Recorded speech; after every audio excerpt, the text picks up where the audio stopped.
All right, today for our member hot seat interview, we're here with Rob and Mel Ferguson from Ferguson Builders in beautiful Queenstown, most beautiful spot in the world. Welcome, guys. Nice. How you doing? Awesome, fantastic, thanks. Now, if you could just give us a little bit of a background on your business, where you came from, because obviously you sound like you've got an English accent there. Just kidding. If you could give us a little bit of a background on your business and then how you arrived in Queenstown and what type of builds your company does and the structure of it. Yeah. So I am originally from the United Kingdom. Don't know how well I'll go down with Scott Todd, but I'm from the United Kingdom. Scott Todd! Yep. And I have been building, kind of building all over the world. Not all over the world, but I've been to Canada, Australia, and now New Zealand, plus building in the UK, England, and Ireland. Picking up different techniques. That's kind of my building background. We've done a lot of imported stuff from Norway, kit panel stuff and all that, timber frame kits. And then when I immigrated to New Zealand, we met Mel in Christchurch, and we got married, and we have had 2 kids in the last 5 years. I went self-employed. How old are your kids? Because I'm always intrigued because I've got 2 kids and it's a real interesting time being an entrepreneur. Yeah, 4 and 3. Awesome. So we are Ferguson Builders. We've got at the moment. So we started off as a sole trader. Within a year, we went to a limited company, and I started off basically with myself. Got an apprentice. Started doing one-off builds. Well, builds for basically for the big construction companies, Microwave Homes, Stonewood, Benchmark Homes, etc., etc. Anybody who had work, who just come in, build their houses, and then leave again.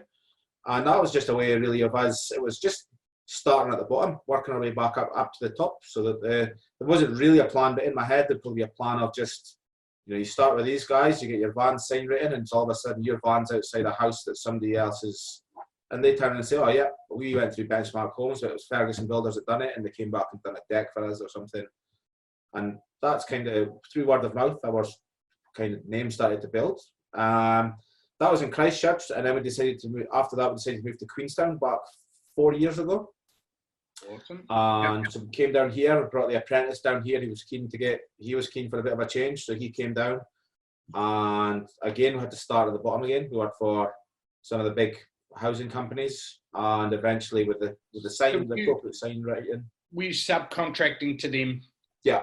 Doing labour only, cool. Yeah, just doing labour only subcontracts for them. I mean, a lot of people look down on it, but if you're with me, I had the systems in my head, which is so I was able to just develop systems. I was going along of how stuff was getting done, and to make it 10 times quicker than what it would be doing it a traditional way by setting up 100 profiles and things like that. We'd set up 4 profiles for the house, just do the whole outside, all of the furthest out walls, and then we'd use those as profiles again and just start working inside the house until we got the whole house kind of formed up from there. It's just little things really. From there, in the last 2 years, we went from doing labour only contracts. First it was labour only contracts for housing companies, then labour only contracts to people who wanted their house built but were looking to try and buy the materials themselves.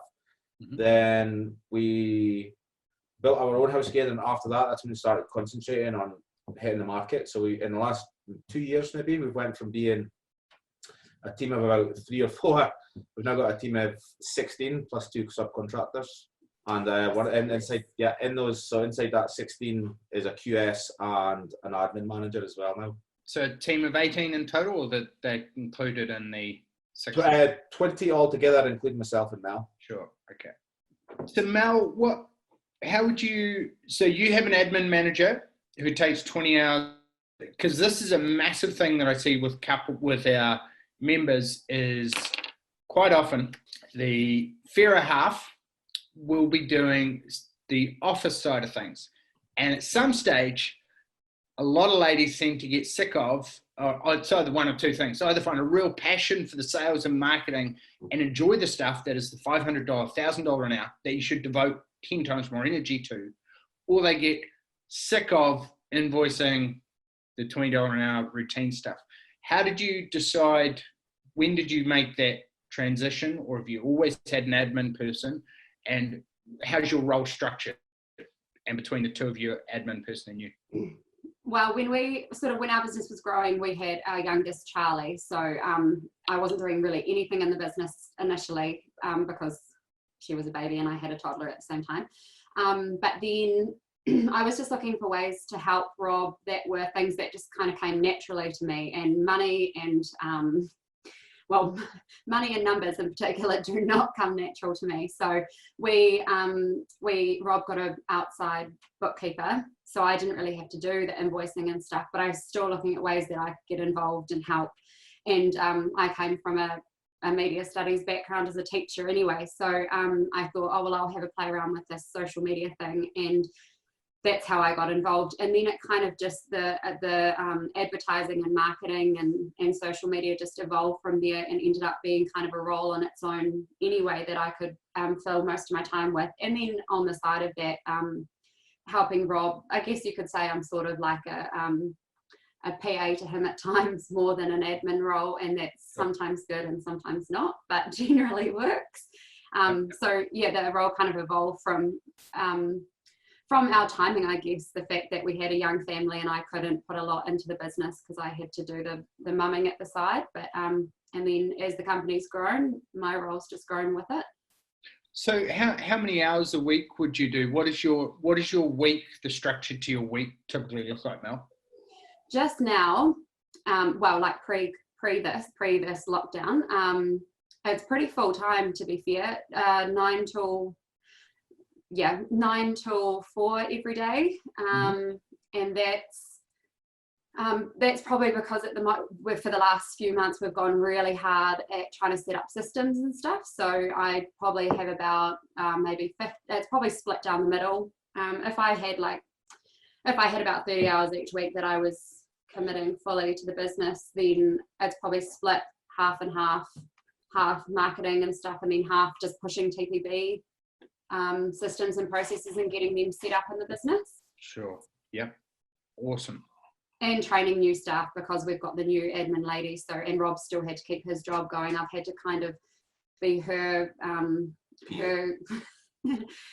trainer / PA at the same time. So yeah, it's really full on at the moment. But ideally where we'd like to be heading is that I would back off and probably only do 20 hours a week, and it would be more efficient 20 hours, and I would just be doing the marketing and maybe like 5 or 10 hours of maybe 5 hours of helping out.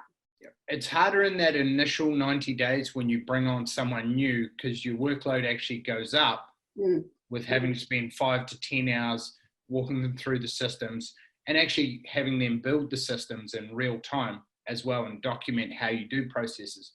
But once you get out of that period and you've got that weekly meeting set up with them, game changer, as I'm sure you guys will be finding. That's what we're in the process now of starting to work out. We've just sent through our 90-day plan and 14-day sprint to Paul and the team at the Professional Builders, and we're seeing Paul this afternoon, well, this morning at 11 o'clock, but he is going to go over that with us. But the big thing that we've got in there is developing systems. There's a few different systems in there we're looking to develop. It's the site setup system, the meetings and agenda. And the biggest thing that we've got to, right now, we seem to be doing everything right, but the information's still not getting to me. So what we're looking to do now is close those loops. So the summit is closing the toolbox safety talk loop, closing the sales loop so that I know exactly where everything is, profit and loss loop so that I can actually see what's happening within the business once a month, rather than just kind of looking at it and be like, oh, does it look right? Does it not look right? Let's get that loop, kind of an explanation out and a loop closed of what's going on. Same with the purchase orders and contract, getting contracts out to subcontractors and things like that as well. So cost control and then having that feedback back into the business again. Perfect. How we do that across a range of functions in our business. So as I've stepped up and out of each role, so out of coach, like we've got 5 coaches, out of marketing, out of sales, out of operations, we need a way of maintaining everything on track. And that's through 2 main strategies. One, visibility. So we have our dashboard and our reports each week that people submit, and we can see our dashboard in real time. So that's one thing. And in our meetings, We have a specific agenda that we go through. So in our sales meetings, we will go through our forecast versus our actual for the month and the week. Are we on track? So we can see how we're trending. So that's a big one. And the people in sales, so we've got 4 sales reps, they have to explain to me if there's a variance, fantastic. If they hit their target, great.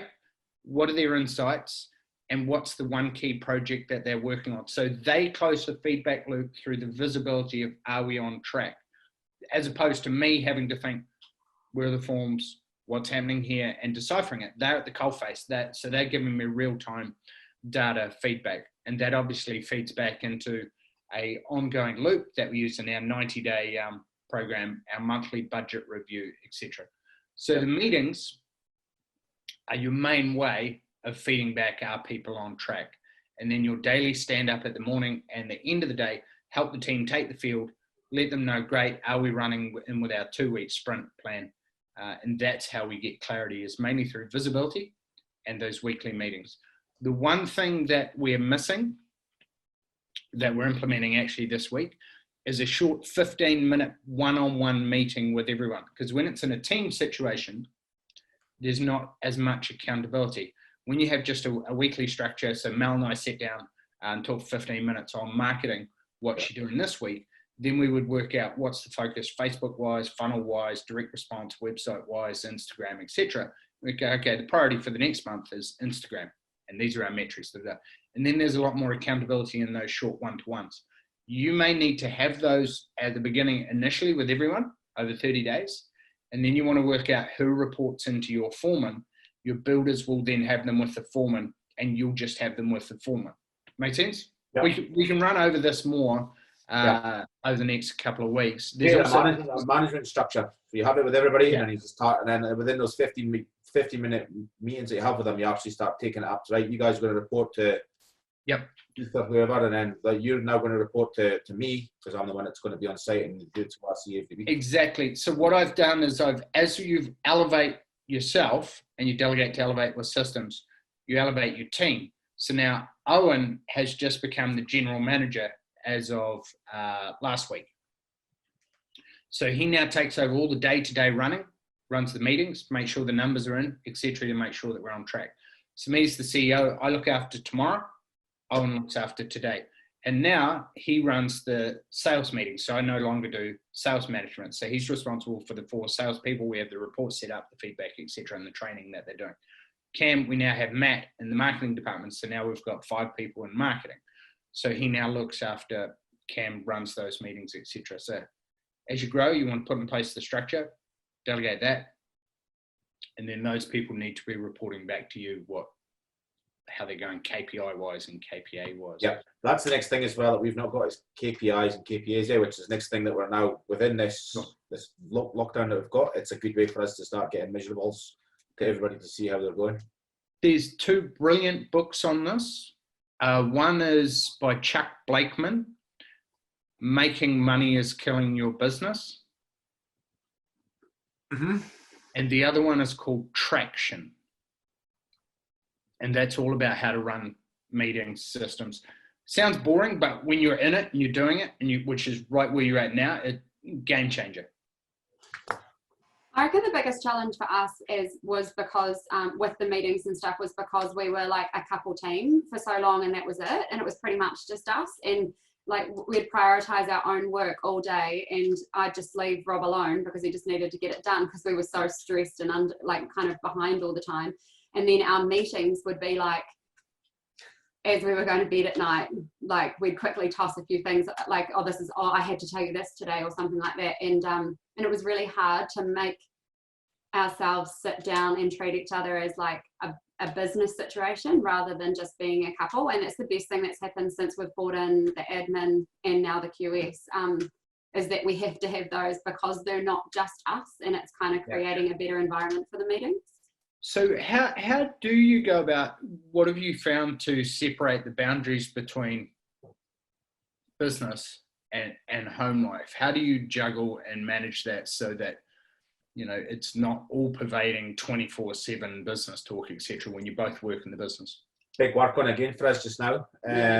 We probably haven't yet, but we're kind of getting there and we're conscious of it. Yeah, we've got a home office set up inside our bedroom where Marma comes to work, our admin manager, and then Josh is going to come here and work as well, the QS. But this is all because we've been waiting on getting our yard set up. So we've bought a 70 square metre unit in Frankton, and we applied for building consent to put another 40 square metres kind of on the top. It's like a huge 7-metre high warehouse. So we put a mezzanine floor with another 40 square metres, which will be where our office is, and then all the storage will be underneath for tools, vehicles. Whereabouts in Frankton is it? I've got a mate who owns MedRecruit, Sam Hazeldine. Oh, yeah. This is like, we're on the back of Mitre 10 Mega. It's like on the back of the car park. Just on Glenda Drive. So awesome. Between placemakers and Mitre 10, really. It's kind of perfect. Our bookkeeper used to work for your mate. Oh, classic. What a small world.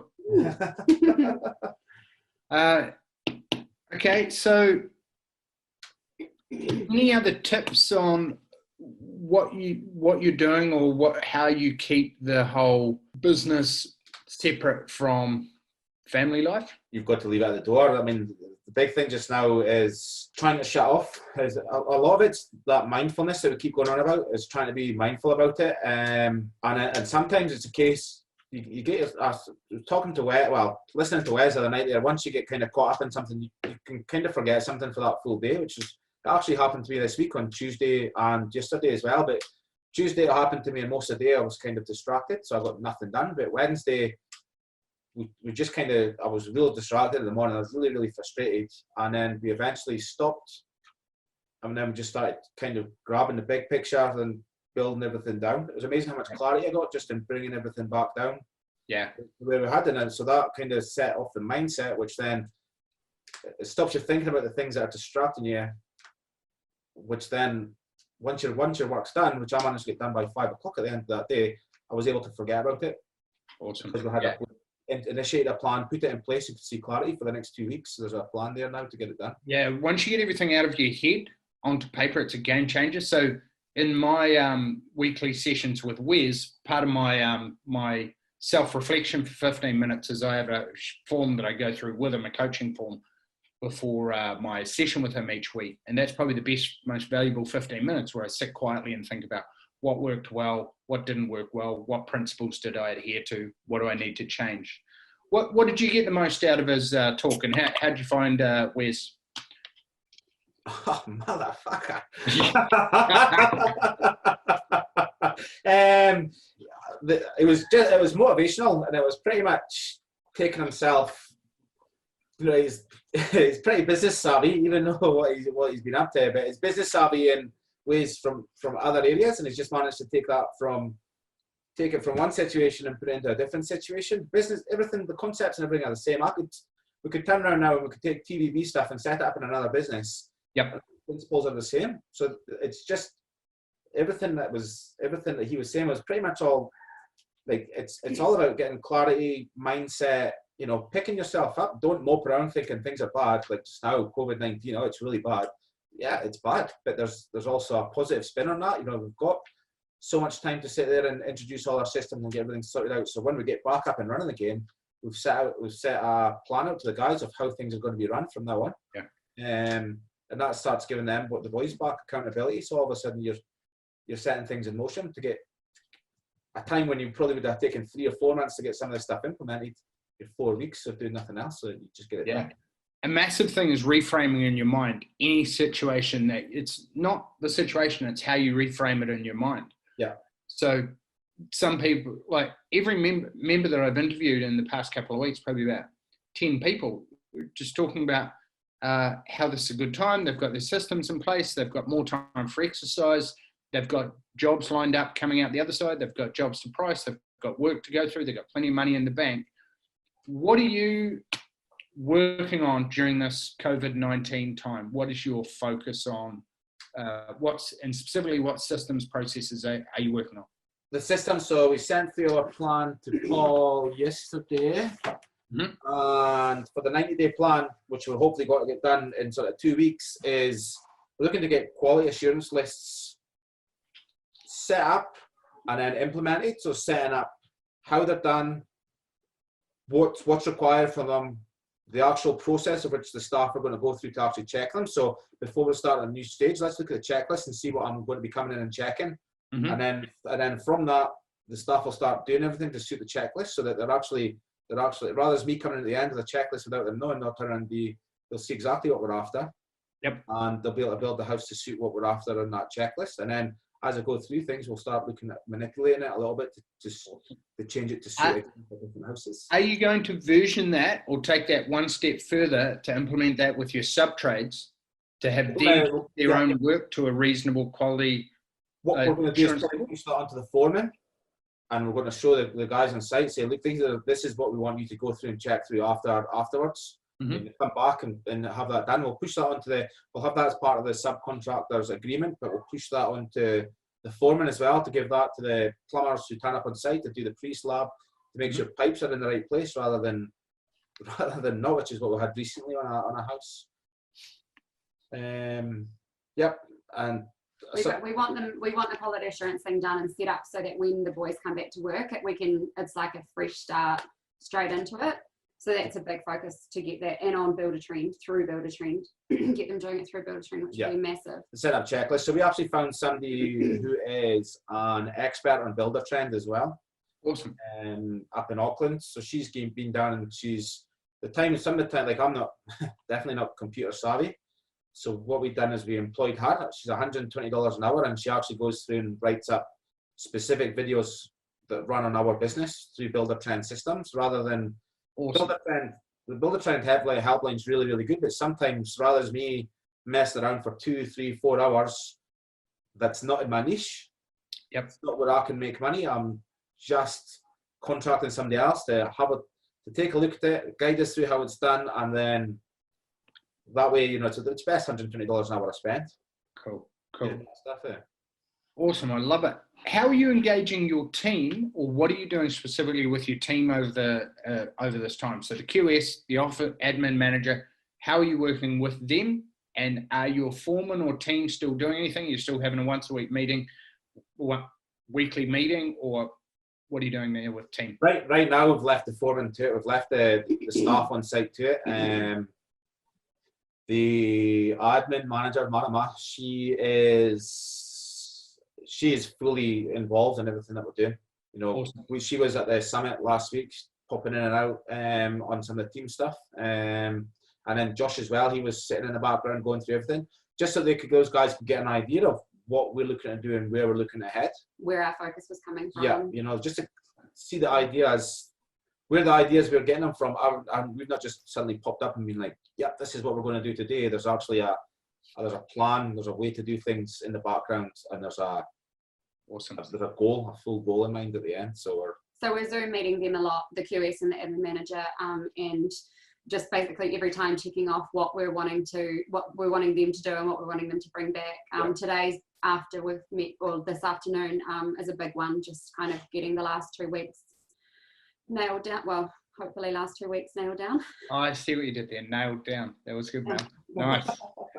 And how have you found, what have you found works best with obviously bringing your team up to speed and getting them engaged and saying, hey, we're taking the business in this direction. Here's what we need to do. Here's how it benefits us, the company, and here's how it benefits you.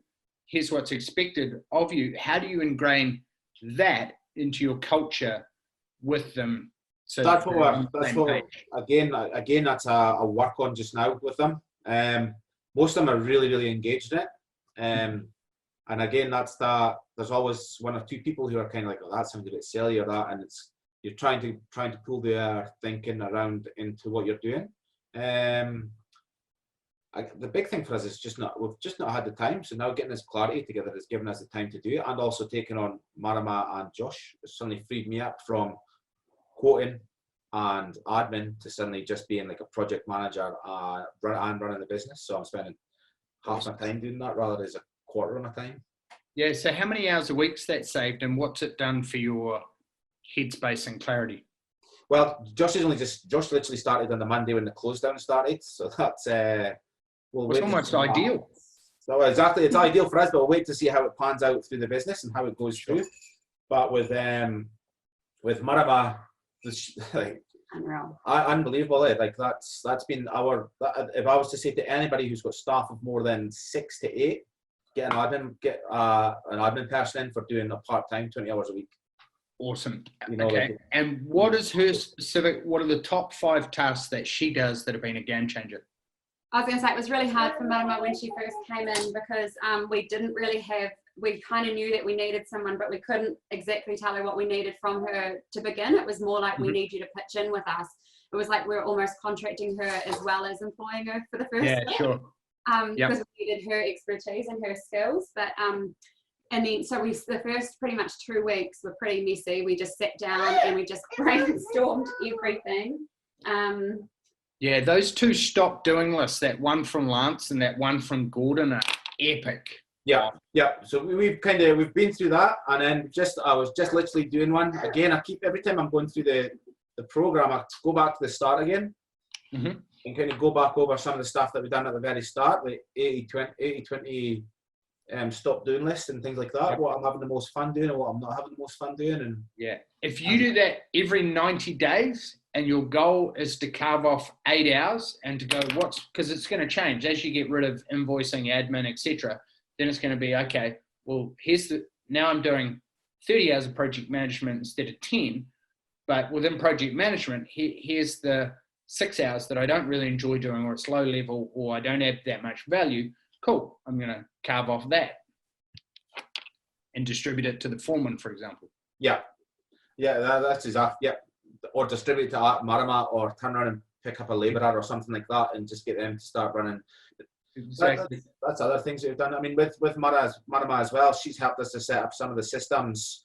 Yeah, it's so good as your team step up with more accountability and autonomy, they start to really own their roles. You still need that visibility. You still need to inspect what you expect, but the more they can drive things, the better. The other good thing about that is it's actually given us faith in that people actually do. A lot of times, like you speak to some of the younger guys, and sometimes they don't do what you ask them to do, and you go back on site and you see they've not done it again. You ask them why they've not done it, and then now what's happening is, while we're delegating to Elevate, we're telling people that we want it done, and then we're coming on site, and I'm just saying, what's going on here? Like, so you're starting to give you a faith in people that people will actually start doing what they're told to do. Yep. And when they're told to do it, rather than, and I'm not there to try and tell them what to do. I'm trying to do, again, it's that problems PSR. Yeah. PSR, yeah. Recommendation. That's what I'm trying to get into the guys now as well, is trying to say, look, I can't be on site here to hold your hand. You guys are getting paid a lot of money to do what you do. It's time for you guys to step up and give me the solutions to the problem, and give me 3 solutions, and then what your recommended solution is on that, and then I'll have a look at it and see, and we'll work from there. Eventually I'll get to the point where they'll know the problem, they'll know what their solution is, and they'll know how I think as to what my recommendation is. Yeah. Game changer. And that's probably a 3 to 6 month journey to get your team doing that. And you will see a massive difference. Some people will massively take it on board and they'll get into PSR mode, and other people will still be in the, how do I do this? Or we can't do this, or the concrete truck's not coming for 3 days later, blah, blah, blah. And you're like, so what? It's real funny because they turn around and say that to me, and I'll turn around and say, I'll get a contract. There'll be a truck around there at 2 o'clock this afternoon, and you know, it takes maybe half an hour of my time, but all of a sudden we're instead of telling the truck we want them there, and that's what we said at the summit as well, was instead of the truck coming there at 12 o'clock, we're saying to the truck, come at 2 o'clock. Let's add some accelerator to the concrete so it goes off a little bit quicker, and then the job can still be done almost in the same time, or maybe an hour later than what it was planned for, but at least it turns around and gets done. And just leave the next day an extra day to cure or something like that. Awesome. So when you joined up with us about 12 to 18 months ago, what was the tipping point? Why did you join? What were you looking to gain? What did you hope to achieve? What was missing? What was the catalyst? We were just, I think we were just totally we were just totally overwhelmed by the business, and we just felt like we were always 2 steps behind, and we just we needed help, or we needed guidance about how to catch back up again and start getting on top of things again. Like I'm a builder to trade. I'm not a businessman. I'm not a quantity surveyor. I'm not an admin manager. I'm not a marketer. Like I build houses. That's generally what I do. I can organise how to build a house, and I can build houses. So you could put me almost in the project management category, but essentially it's just the fact that we were never had business orientated. So when it came to knowing numbers and knowing what to do for the next step and where to go for the next step, it wasn't really hitting us in the face. And then you turn around and ask your competition, and they're not really keen on saying, yeah, oh, this is what I've done here, this is what you should do, and things like that. It's more just everybody keeps a little secrets to themselves. Yeah, 100%. So it was just a case it was just looking for a business, people who are business minded to come in and let us know how to do it. I guess that's. We definitely knew we were at a point that we needed help. Yeah. And we kept saying for maybe like 3 months afterwards, God, thank God we did this when we did. Because if we'd held off any longer, we were really starting to get into a just totally overwhelmed zone. It's interesting that you say that, because we hear that from probably half our married couple partners who are partners in business as well as married. Helps there? Is it the clarity of the roles, or is it that there's a step-by-step plan, or there's someone, a third party to talk to, or there's the community, or is there anything that stands out? Yeah, for me, in my opinion, I tell Rob what to do all day about home stuff, so he did not need my opinion on how to do things in the business as well. It was just like I often would hear myself say something to him and see it go like straight through him, and then I'd see someone else say it to him and he'd be like, oh yeah, that's a really good point. I'd be like, yeah. And vice versa, because you're so, especially with the kids at the age that ours are at, we were always at each other about, well, let's try it this way. You're always trying to figure out the better way to do something. We didn't need to be in that same zone in the business. So having someone else come in and get involved just lessened that pressure on each other and parted us a little bit. Awesome. In a good way.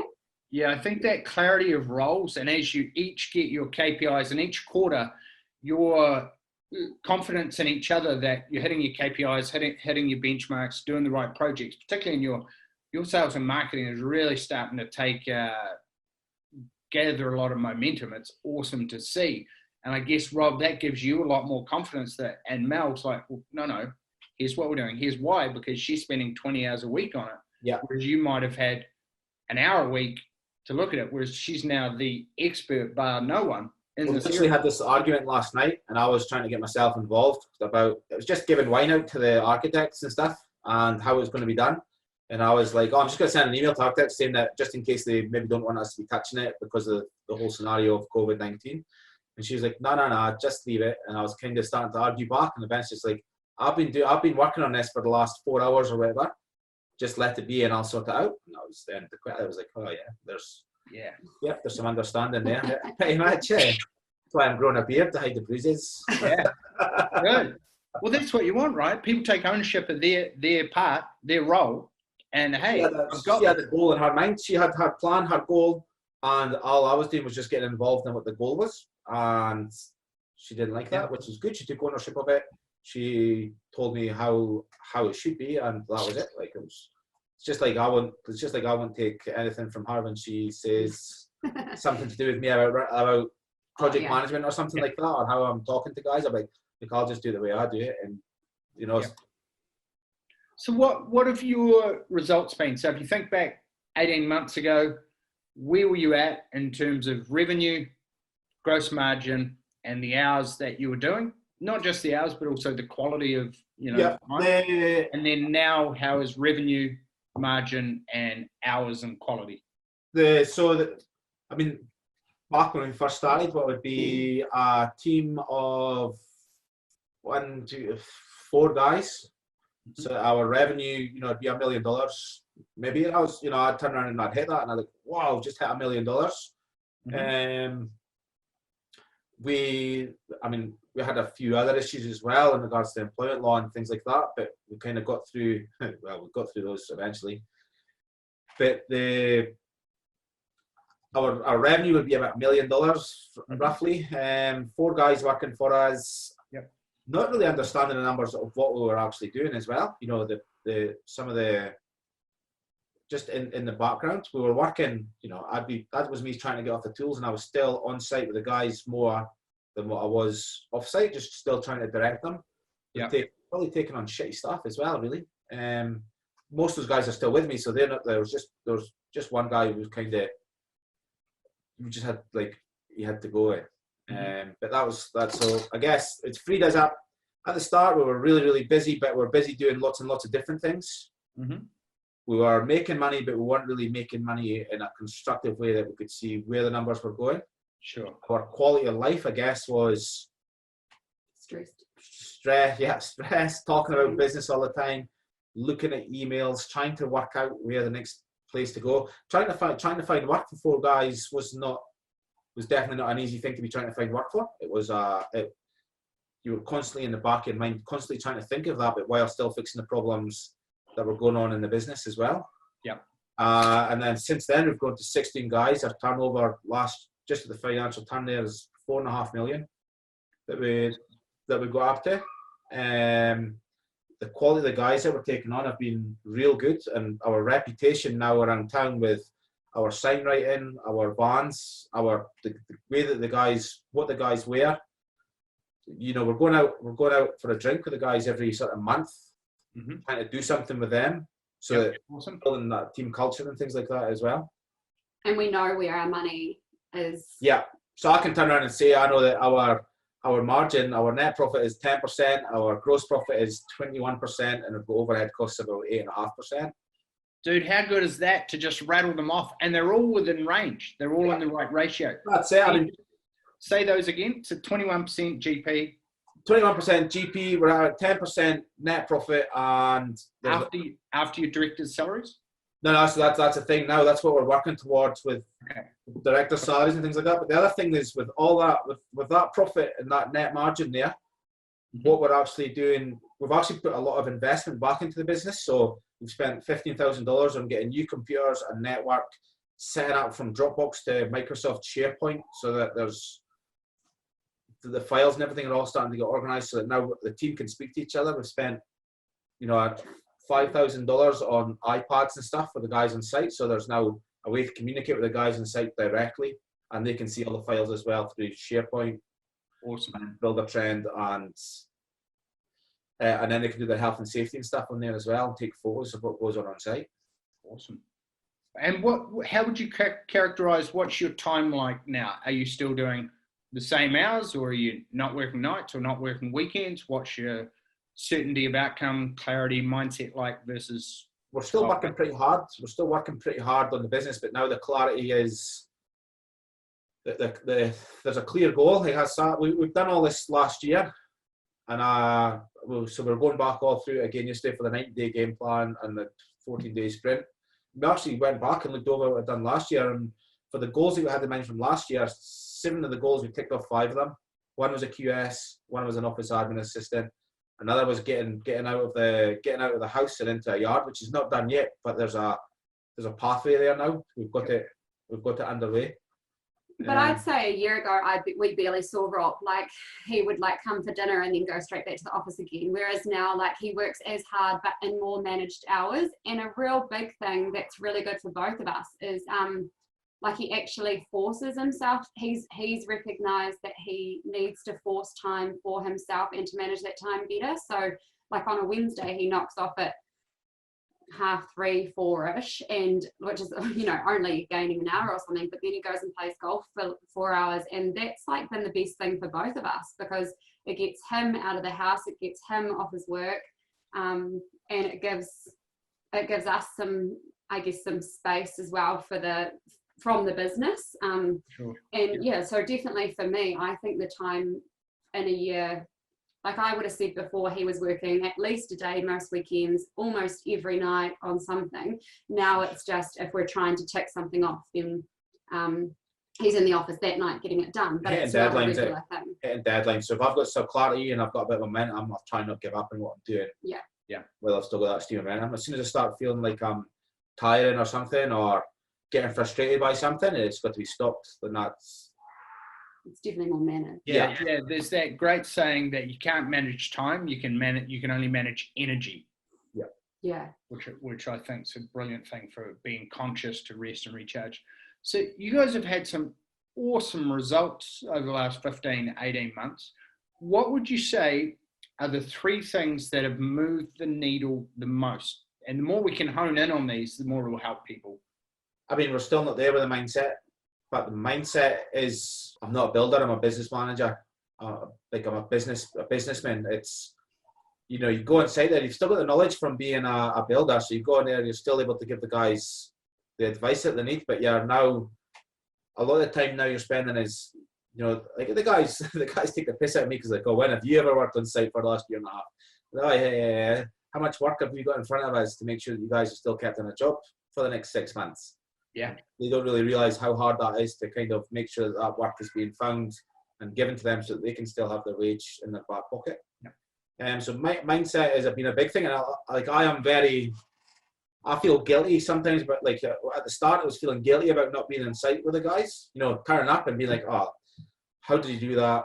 And I still do it now. And you know, one of the foremen told me to piss off it. Like, he said it a bit stronger than that, but he says, just let us do it the way we want to do it. You know, just again, that was like taking ownership again of what they were wanting to do. So those guys are wanting to take on ownership. And when I come on site and I say, well, what's going on here or what's going on there? You know, they say, oh, settle down. I don't think you should break it. So what have you done that has most improved your mindset, or what's moved the needle to go from flustered, anxious to calm, clarity, focused?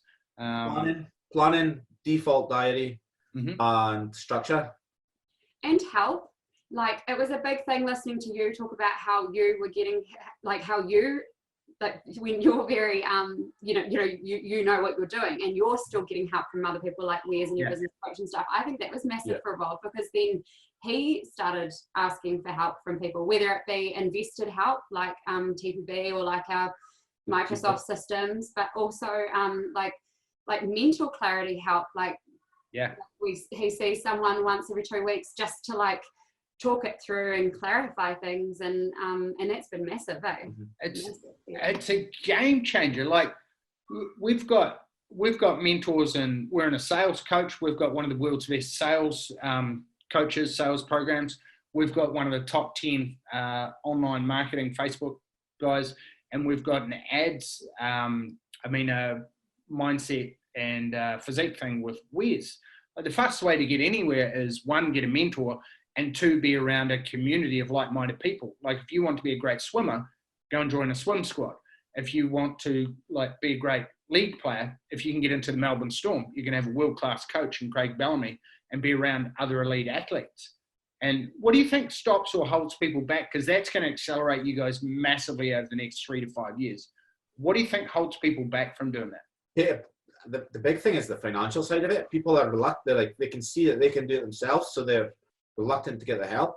You know, it's paying. When we turned around and actually worked out our bookkeeper was $300 a month, and she took 10 to 15 hours work off us a month, at least 10 to 15 hours work off us a month. So if you turn around and work that out, you know, it's $30 an hour, and that was including GST.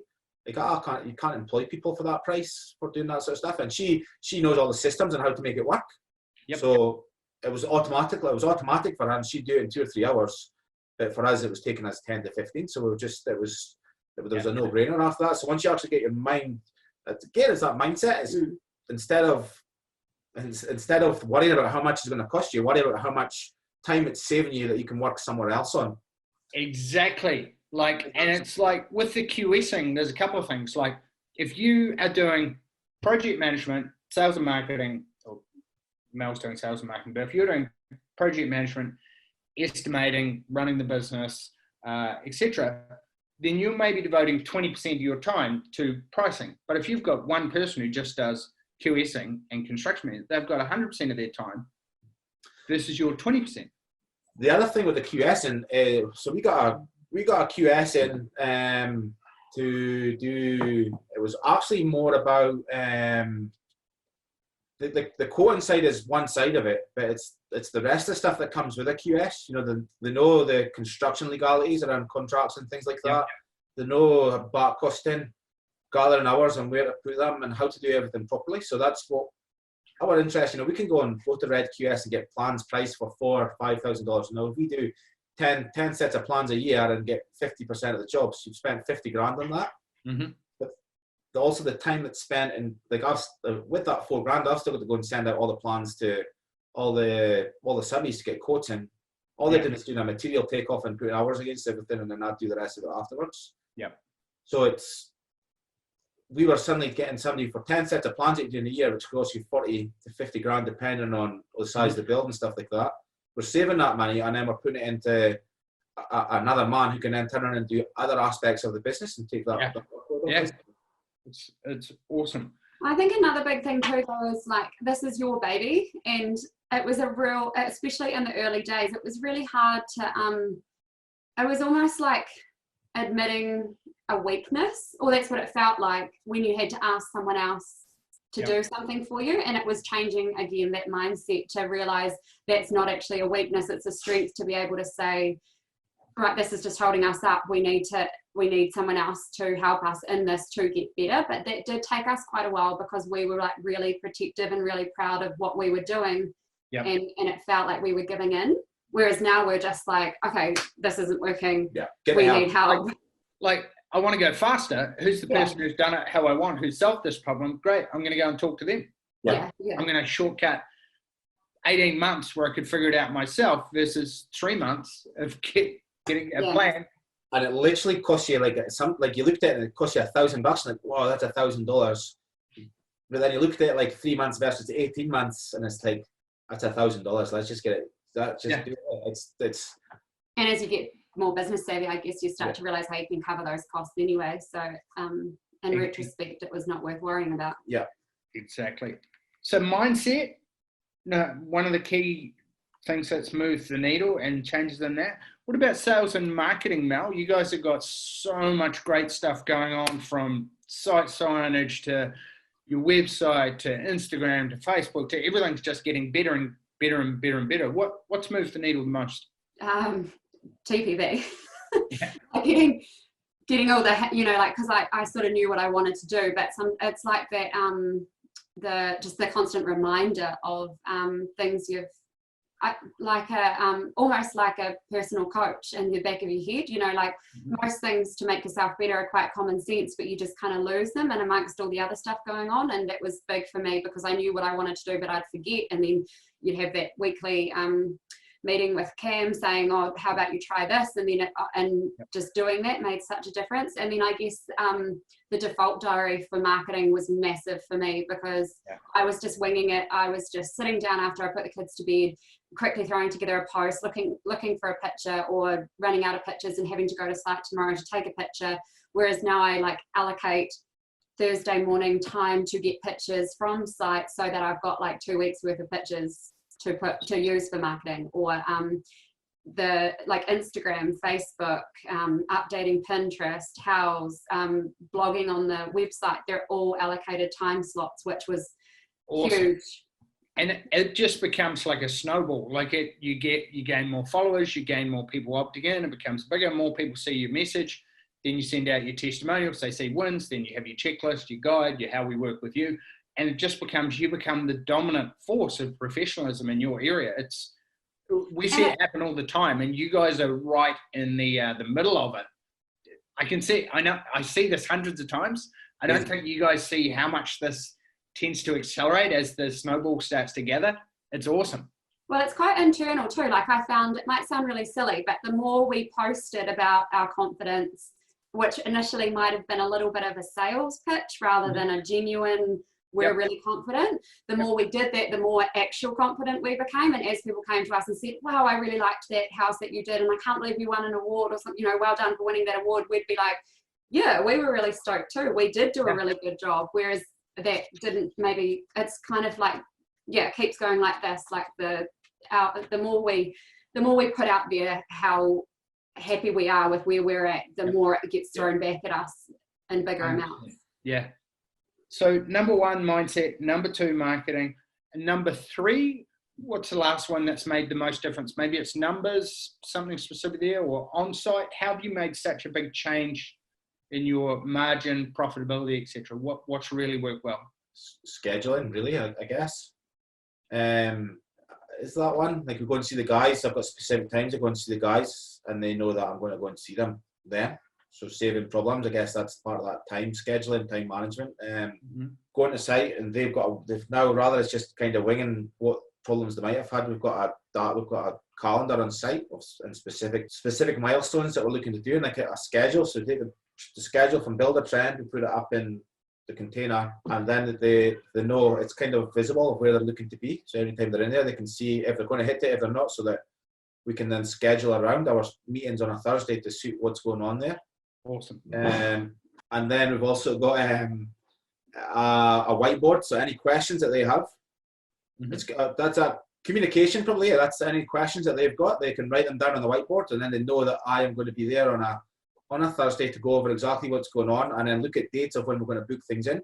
Council are miles out down here, so there's maybe 10 days of when we're going to have to wait on council. So that's 2 weeks worth. We've got to look ahead as far as that to try and book in council inspections to make sure. So it's all about the scheduling, the communication, the scheduling, and making sure subbies are on board with us as well while we're doing all this stuff.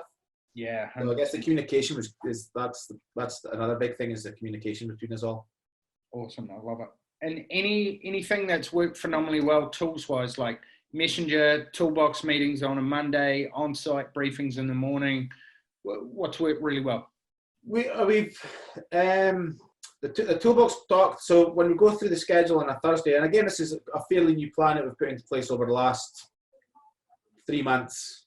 But the scheduling that goes on place on a Thursday has been, I mean, we talked about it in a 2-minute tactic, but it's doing the schedule, doing exactly what's needed done the following week. So on a Monday morning, when it comes to the toolbox talk, the foreman is able to turn around to say to the staff, this is what we're looking to get done this week. There's a list of stuff.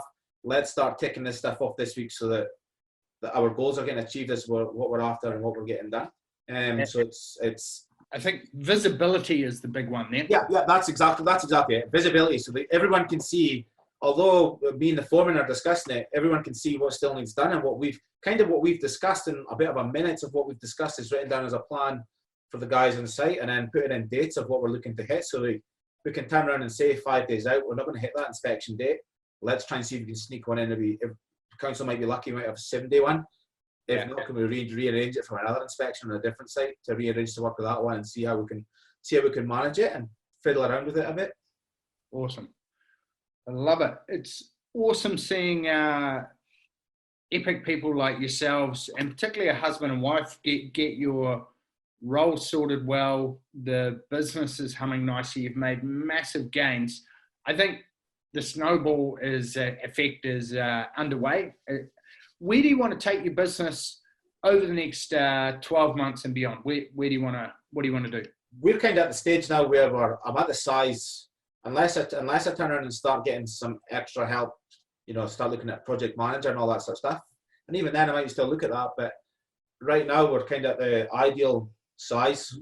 Yep. It's a as long as we got all these systems in place, it's a very manageable size of where we're at.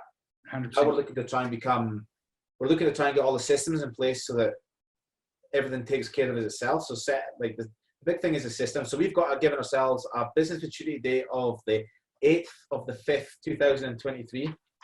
Awesome. Yep. And that's basically, that's Mel's birthday. My birthday's the day after, but Mel's birthday's on a Monday that year. So I was like, well, let's make it a Monday rather than Tuesday. It's a much more settled date. Okay. And so now we're looking at... How are you going to celebrate? What's the plan? For me, it was Monaco Grand Prix and Mugello, but that's all turned to custard now with COVID-19. Is that what you're doing for yours? Yeah, well, I was. We were booked to go on May the 23rd because I'm out of marketing, I'm out of sales, I'm out of coaching. All I do now is how do we improve our business? How do we help members win faster, improve the product? So we're putting the monthly KPI webinar in that's going to rank everyone, which will introduce that competitive aspect, etc. Yeah. Well, we've said we wanted to go to Vegas for our joint, like we're 2 years apart, but we were going to go like bang in the middle for our 40th. Maybe we should do that instead. Yeah. Yeah. Great idea. At the moment, we're really happy with where the business is at, and especially with this COVID lockdown, it's actually been a real blessing for us to just, because I was saying before, we always feel like we're 2 weeks behind kind of thing. This has given us the chance to catch up and to put the systems in place that we've always tried to but struggled.